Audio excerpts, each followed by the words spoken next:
Hello, everybody. Ed Lemberger here with Source Energy. And my topic today, it's a little bit different. I'm calling this Vortex Sports.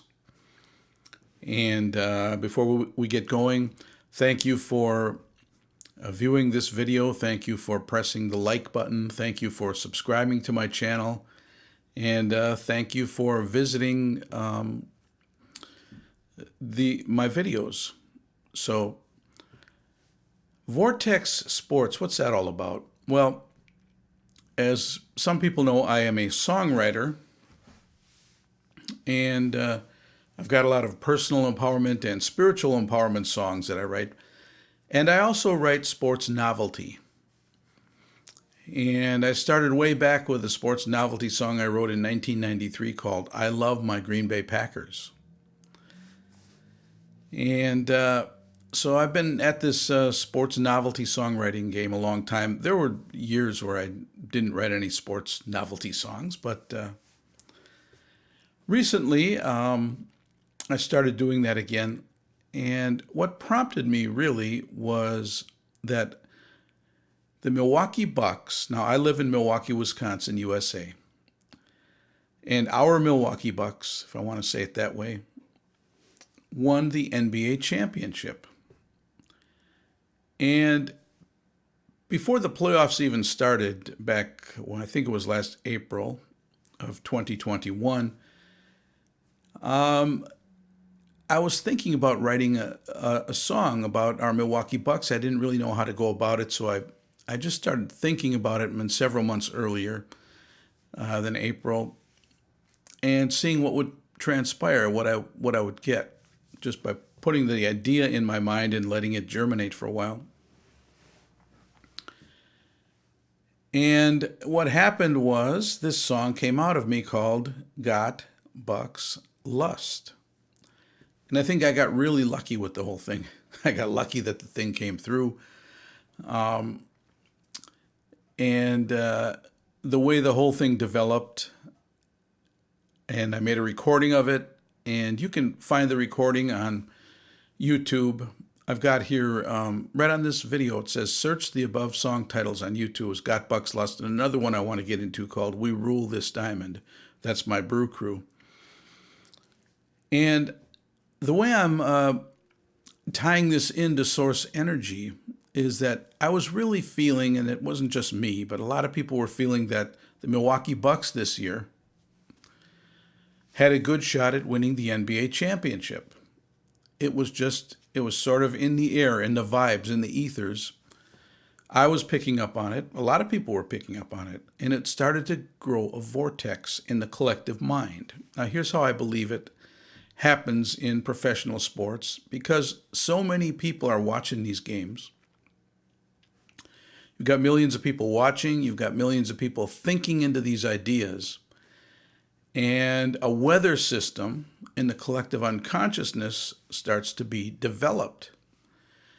And this weather system starts to travel around a central vortex point. And the vortex point started to center around the Milwaukee Bucks. I was feeling it. And once this vortex starts to be created and starts to grow, it almost becomes like a hurricane developing. And once it develops, it starts gathering energy from the minds of the people thinking into the idea of the NBA championship. And the collective energy, we don't see it, but it's a collective energy of mind that starts to swirl around the center of what is going to become the vortex. Now, I think because the Bucks, developed, and I'm sure he was going to be this person anyway. The Bucks got very lucky when they drafted Giannis Antetokounmpo. And Giannis just draws the center of the vortex onto him, and he pulled it into the Milwaukee Bucks, and he pulled it away from all the big market teams and moved it right into Milwaukee, and people could feel it. And when you have the vortex on your side, it's kind of like the Force, may the Force be with you from Star Wars. I think that's what people were intuiting back then when they even came up with the Star Wars thing. May the force be with you. So Giannis gathered the force into the Milwaukee Bucks, and it started swirling around the Milwaukee Bucks, and the Milwaukee Bucks became stronger. And we started to collect thought energy from all of the sports fans in the country and in Europe too, around the world. The Bucks were a big deal in Greece and in a lot of Europe because of the drawing power of Giannis Antetokounmpo. So he was the major vortex figure. He's a vortex person. The energy comes to him and swirls around him. The Milwaukee Bucks became very strong. And then in the unconscious mind, as the Bucks moved through the playoffs, even though they had a lot of hardships and a lot of areas where it thinks they weren't going to win this NBA championship, they had to win a couple of these games. You know, they were right on the brink, but the Bucks won. And I feel it's because the vortex was on their side, and subconsciously, even the other players and the referees and everybody on the involved with the game, they kind of understand intuitively on a subconscious basis which way the energy is moving and that they should support the way the central vortex is moving. And they do it unconsciously. Now, there was one point where when the Milwaukee Bucks were playing the Brooklyn Nets, when Kevin Durant had the ball, it was in the right at the end of the game. I think it was regulation. I forget like a lot of the details, but I remember this because I saw the replay when he hit a 3-point shot, or so it seemed was a 3-point shot, but he had his toe on the 3-point line, so it was only a 2-pointer. And if he would have moved his foot back an inch, it would have been a 3-pointer, and the Bucks would have been defeated in the playoffs. But as it was, he stepped on the line, and it's very interesting when you look at a replay of that shot. I looked at it, and Kevin Durant looked down at the 3-point line, and at that point, and this is where the Twilight Zone type of information gets in here. Now, you don't have to agree with me. This is just how I feel that it is. Okay. At one point, when Kevin looked down, subconsciously he stepped on the line on purpose because he knew that if he made that shot, that if he made a 3-point shot, the vortex would have been stopped right there. This vortex energy. And his mind, his subconscious mind, told him not to upset the force because it's going in a certain direction, and the collective mind is moving it there and doesn't want to be upset. So he steps his toe on the line, even though when you look at the replay, he's looking directly down there, to where he should put his foot. So he put it there because there was a chance he could pop the vortex, and he didn't do it.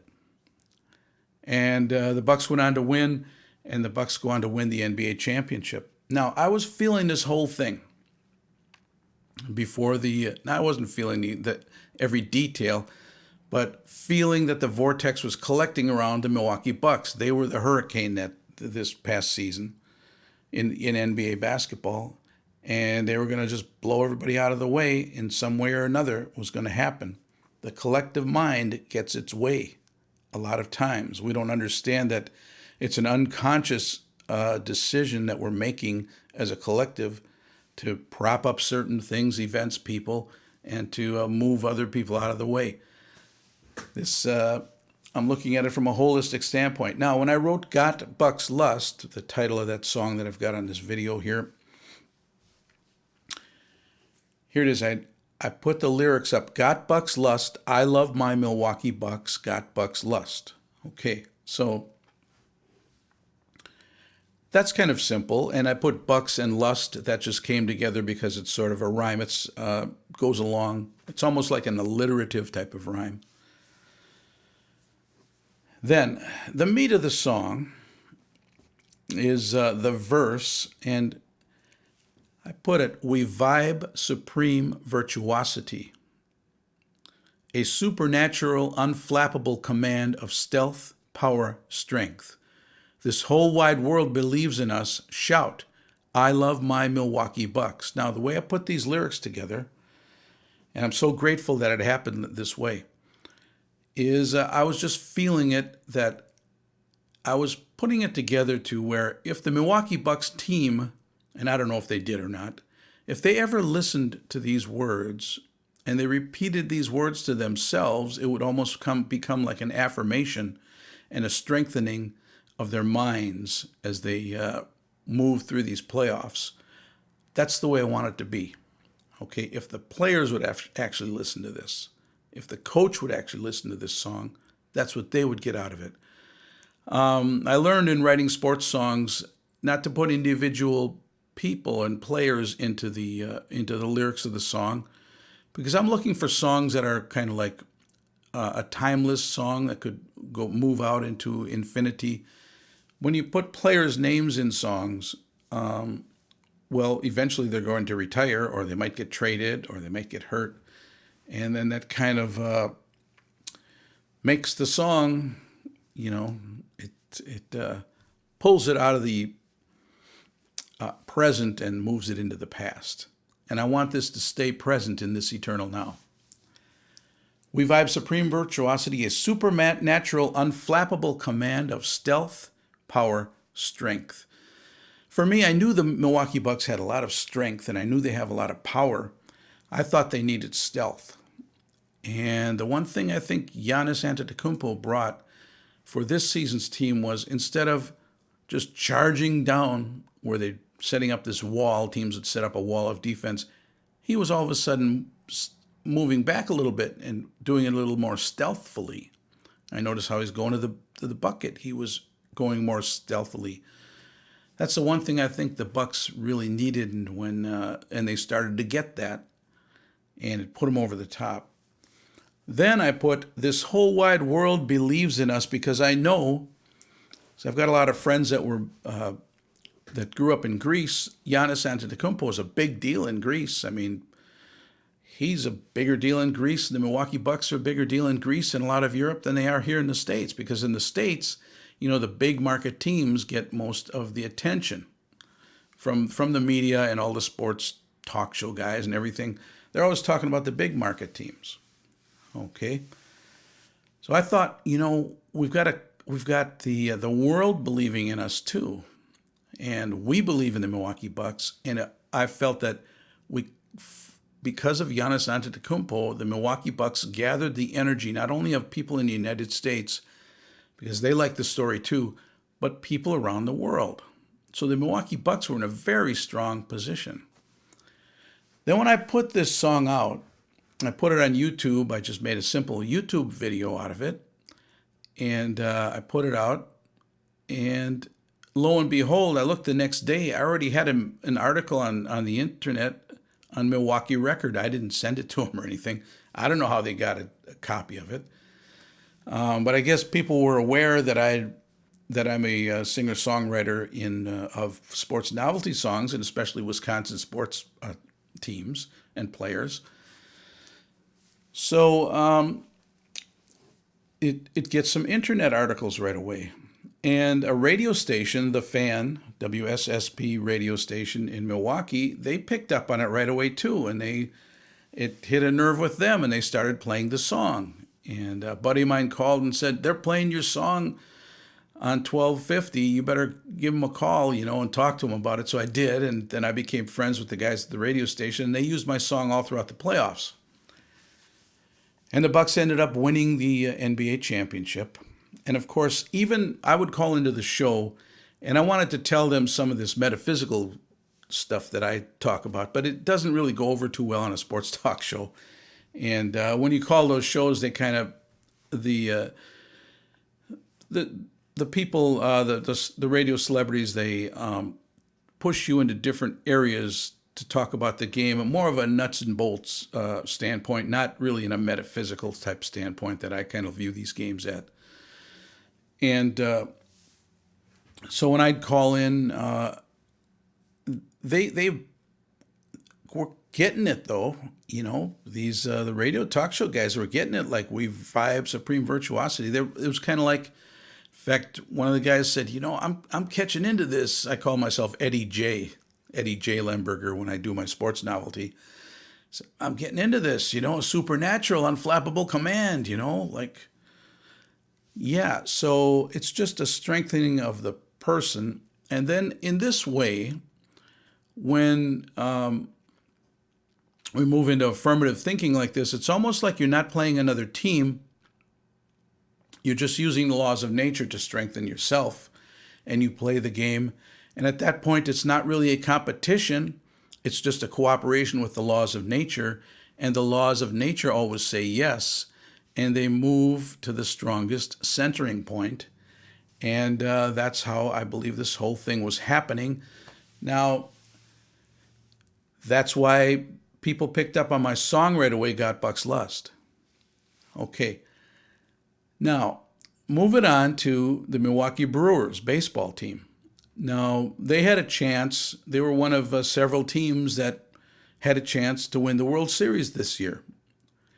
And so I was thinking, I wanted to write a song that would have a similar type of an effect on the Milwaukee Brewers players and the Milwaukee Brewers fans, that if the Brewers, the fans and the players, especially the players in the organization, if they would listen to this song and kind of catch the lyrics, that it would help strengthen them so they would have mental resolve that would grow into them being able to win the World Series this year.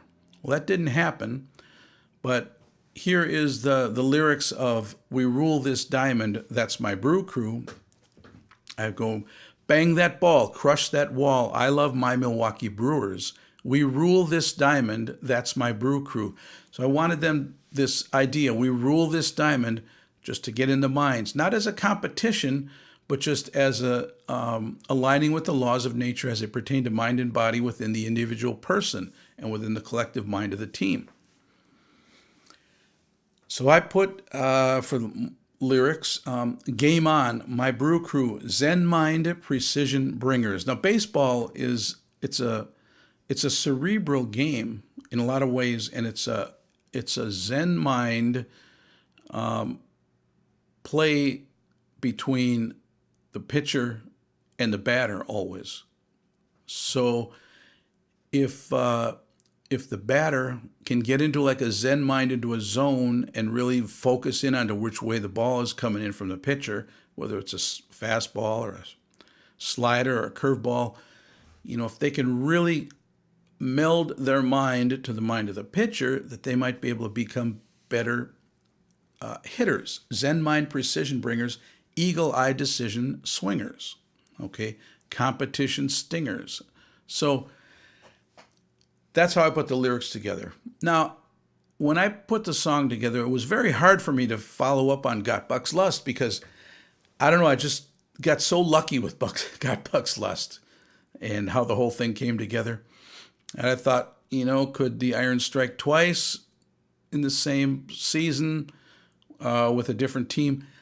Well, I wasn't feeling it as much, but I wasn't feeling that the Vortex was gathering around the Brewers as much either as the Vortex gathered around the Milwaukee Bucks.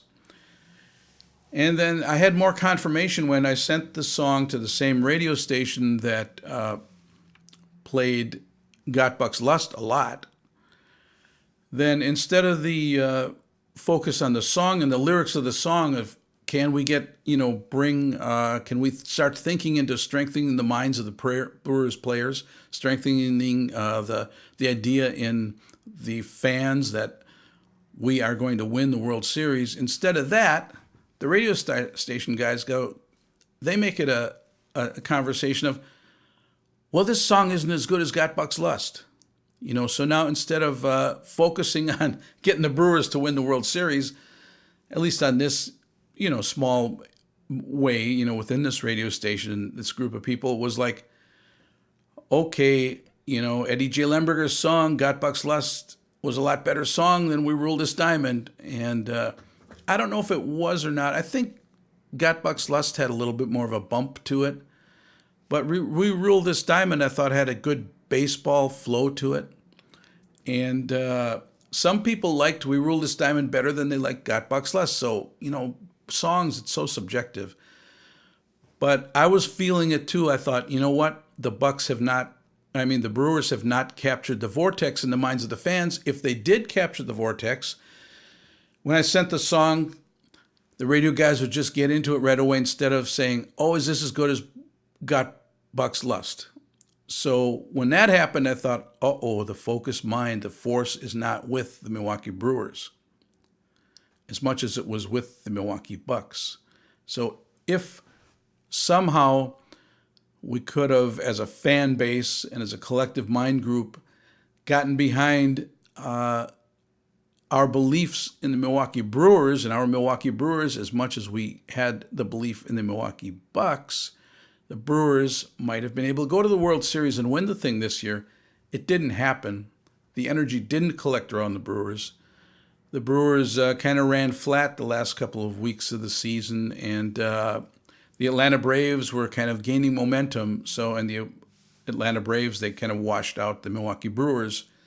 And so too bad for the Milwaukee Brewers this year, because we could have had two teams winning the championship in the various leagues. But it didn't happen. Maybe it'll happen with our Green Bay Packers, another great Wisconsin team that I wrote a song about years ago. And I've written a lot of Green Bay Packers novelty fan songs. But I'm seeing some things with the Green Bay Packers. Now they've had, I think it's 6 or 7 games into the season, and I'm seeing some things where I think the Vortex is actually starting to grow and gain around the Green Bay Packers. So Green Bay Packers might be in for a good end of the season here, where championship could be looming. That's the way I'm feeling it. I don't know yet. It's still a long season in football,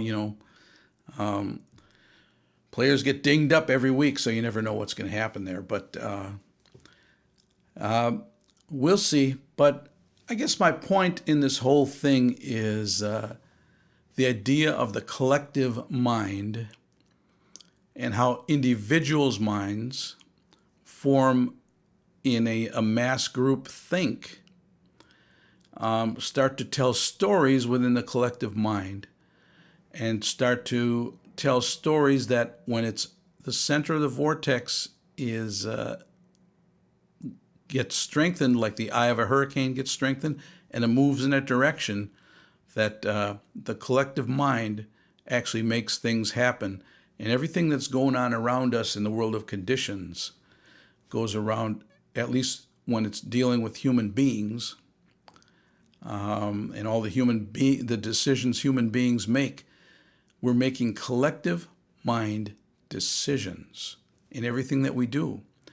And sometimes the decisions of the collective mind are decisions that are made from moving away from fear rather than moving into love. And I think that's one of the biggest problems we have on our planet among human beings. Is there's a tendency, because we all grow up with emotional baggage, to try to move away from our emotional baggage.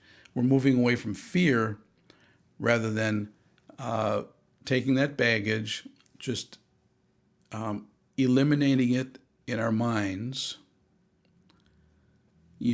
as events in the past, and start moving forward from this eternal now into each subsequent eternal now with a new mind, a mind that is moving towards and into love rather than away from fear.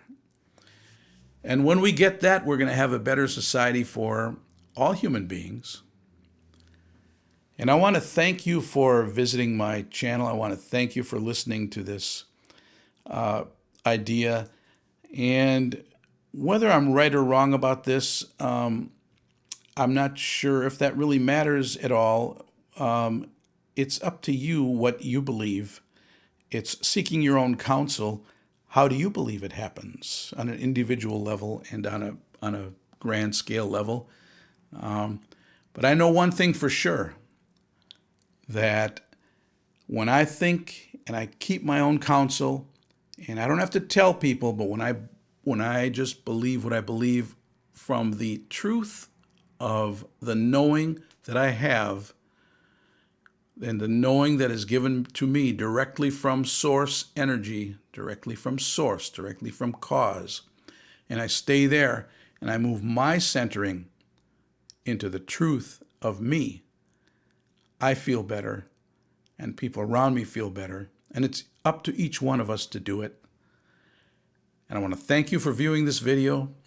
Thank you for liking the video. Thank you for subscribing to my channel. And have a great day, everybody. See you again soon.